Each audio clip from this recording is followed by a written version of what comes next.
कि बहराइच में rapid response force ने मोर्चा संभाला हुआ है। मेरठ से 6ठी बटालियन आरआरएफ पहुंची है। यहां पर कल तक के लिए इंटरनेट सेवा को रोक दिया गया है। विसर्जन के समय हुई हिंसा और हत्या के मामले में 40 आरोपियों को हिरासत में अब तक ले लिया गया है।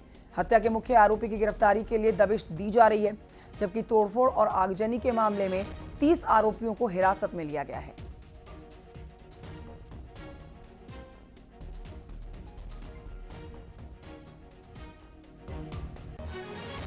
तो बहराइच में जो बीते कुछ दिनों से आप बवाल देख रहे थे, शांतिपूर्ण माहौल जो बिगड़ा हुआ था, उस पर एक बड़ा अपडेट यह है कि आज हालात सामान्य हैं। हालांकि पुलिस ने देर रात तक गश्त यहां पर की है और कहीं पर भी ज़्यादा लोगों को एक साथ इकट्ठा होने से रोका जा रहा है, समझाया जा रहा है। पुलिस के और क्षेत्रीय विधायक के समझाने के बाद अंतिम संस्कार को अब परिवार जब राजी हो गया, तो ऐसे में अब शांति व्यवस्था बनी हुई है पूरे इलाके में।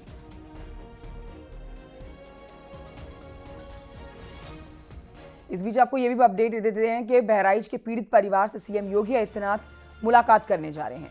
लखनऊ में महसी विधायक सुरेश्वर सिंह के साथ में पीड़ित परिवार सीएम योगी से मुलाकात करेंगे और सीएम योगी ने दोषियों के खिलाफ कड़ी कार्रवाई के निर्देश जो दिए हैं, उस पर आज मुलाकात के दौरान भी आश्वासन मुख्यमंत्री दे सकते हैं परिजनों को।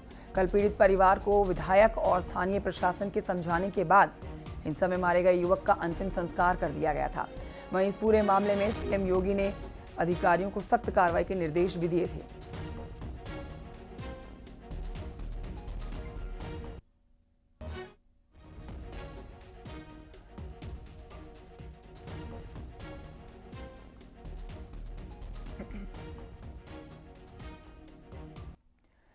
बहराइच में हुए बवाल पर समाजवादी पार्टी के अध्यक्ष अखिलेश यादव ने इस मामले की जांच की मांग की है। अखिलेश कह रहे हैं कि सरकार न्याय करे और देखे कि सुरक्षा में कहां चूक हुई है। कन्नौज में पूर्व सांसद सुब्रत पाठक ने बहराइच की घटना को लेकर समाजवादी पार्टी पर निशाना साधा। उन्होंने इन सबके लिए अखिलेश यादव और राहुल गांधी को दोषी बताया। सुब्रत पाठक ने कहा है कि जब से समाजवादी पार्टी लोकसभा चुनाव जीती है, तब से कट्टरपंथियों के मन बड़े हुए हैं।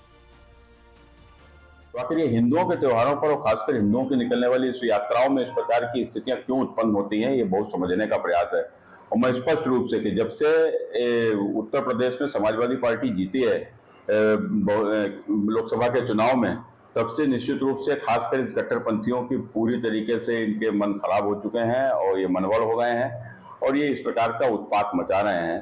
निश्चित रूप से इसके लिए दोषी कहीं ना कहीं अखिलेश यादव जी भी हैं और इन परिस्थितियों के लिए दोषी राहुल गांधी।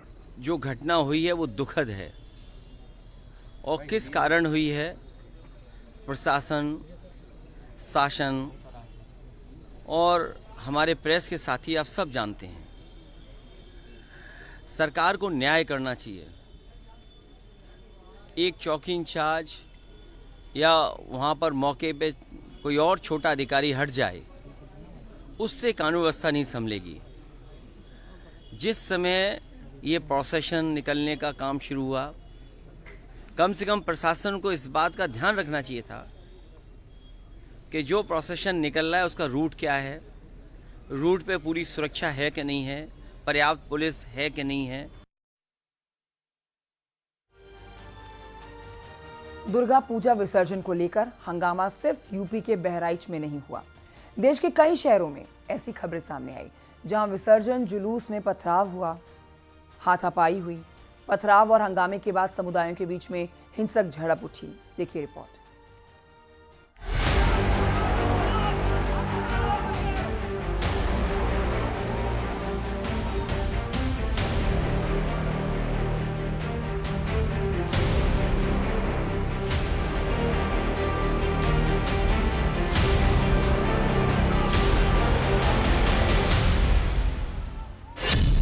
आस्था का जुलूस, पत्थरबाजों का हमला।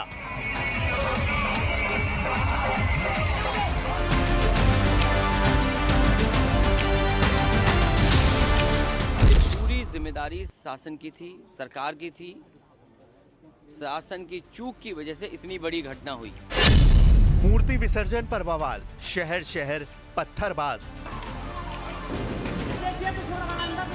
पूरे देश में बीते 10-12 वर्षों में घोला गया है ना, उसकी परिणति हो रही है। उत्सव में उपद्रव, दुर्गा पूजा से कैसी नफरत।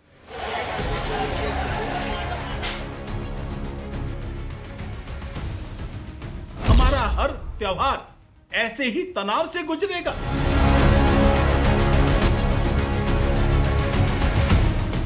दुर्गा पूजा के दौरान जिस तरह से देश के अलग अलग शहर हिंसा की आग में जल उठे, उसके बाद सवाल यही है कि आखिर वो कौन लोग हैं जिन्हें दुर्गा पूजा से नफरत है।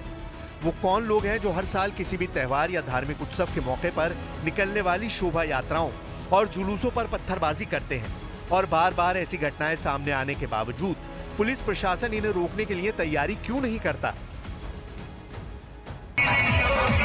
दुर्गा पूजा के दौरान देश के अलग अलग शहरों से हिंसा की हैरान करने वाली तस्वीरें आई। कहीं उपद्रवियों ने विसर्जन जुलूस में पत्थरबाजी की, तो कहीं मूर्तियों में तोड़फोड़ की गई, कहीं लोगों की पुलिस के साथ झड़प हो गई। यूपी में बहराइच के अलावा महाराजगंज और कौशाम्बी में भी मूर्ति विसर्जन को लेकर बवाल हुआ। तो वहीं बिहार के बेगूसराय, सीतामढ़ी से लेकर झारखंड के गढ़वा, पश्चिम बंगाल के हावड़ा और हैदराबाद से भी नफरत और हिंसा की डरावनी तस्वीरें सामने आई हैं। ये तस्वीरें यूपी के कौशाम्बी की हैं, जहां मूर्ति विसर्जन के दौरान पत्थरबाजी में कई लोग घायल हुए थे।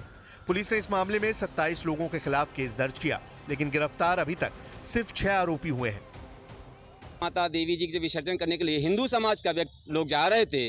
उस समय देवी जी की मूर्ति में थूका गया और पत्थरबाजी की गई, और उसके बावजूद 27 लोगों के खिलाफ मुकदमा दर्ज किया गया है, जिसमें अभी 6 की गिरफ्तारी हुई है। अभी 21 लोग जो मुख्य अभियुक्त हैं उनके खिलाफ कार्रवाई नहीं की गई है। यदि मुख्य आरोपी को गिरफ्तार नहीं किया गया, विश्व हिंदू परिषद उस गांव में जाकर के कूच करके अपनी मांग को पूरा करने के लिए अपनी हिसाब से अपनी बदला लेने का काम करेगा। झारखंड के गढ़वा में मूर्ति विसर्जन को लेकर ऐसा बवाल हुआ कि पुलिस को हालात काबू में करना मुश्किल पड़ गया। उपद्रवियों की पत्थरबाजी में जुलूस निकाल रहे लोगों के साथ साथ कई पुलिसकर्मी भी घायल हो गए। पुलिस ने लाठीचार्ज किया, आंसू गैस के गोले छोड़े, तब जाकर किसी तरह मामला शांत हुआ। ऐसी ही तस्वीरें पश्चिम बंगाल के हावड़ा से भी आईं, जहां मूर्ति विसर्जन के दौरान जुलूस पर पत्थरबाजी के बाद जमकर बवाल हुआ। सड़कों पर घंटों तक उपद्रव होता रहा और अराजकता की ऐसी तस्वीर दिखाई दी जो पश्चिम बंगाल की कानून व्यवस्था पर सवाल खड़े करती है। हैरानी की बात यह कि जिस पूजा पंडाल को लेकर पश्चिम बंगाल में कुछ उपद्रवियों ने उत्पात मचाया, वो सर्वधर्म स्वभाव की थीम पर आधारित था, लेकिन कुछ लोगों को ये बात मंजूर नहीं थी। वो विसर्जन जुलूस पर पत्थरबाजी करने लगे। हावड़ा जिला में एक दुर्गा पूजा में एक छवि को केंद्रित करके एक कम्युनिटी का विद्रोह स्टार्ट हुआ था। उसको लेके वो पुलिस स्टेशन में आए थे डेपुटेशन लेके, और डेपुटेशन में बातचीत चल रहा था, उनसे कंप्लेंट लिया गया, उसके बाद केस किया गया, अरेस्ट भी किया गया। बट उसी के बीच में कुछ उनमें से ही लोग आके पुलिस की तरफ आक्रमण किए। उसको लेके पुलिस ने रिटेलिएट किया, उसी को लेके पुलिस ने काफ़ी जगह पे अरेस्ट भी किया है। उधर हैदराबाद में कुछ अज्ञात लोगों ने दुर्गा पंडाल में तोड़फोड़ की। उपद्रवियों ने मां दुर्गा की मूर्ति को भी खंडित कर दिया, जिसको लेकर हिंदू संगठनों ने नाराजगी जताई है। पुलिस का कहना है कि आरोपियों ने पंडाल में घुसने से पहले वहां की बिजली काट दी थी। इसके बाद उन्होंने वहां लगे सीसीटीवी कैमरे भी तोड़ दिए, जिससे घटना के समय का कोई भी फुटेज सामने नहीं आ सका है।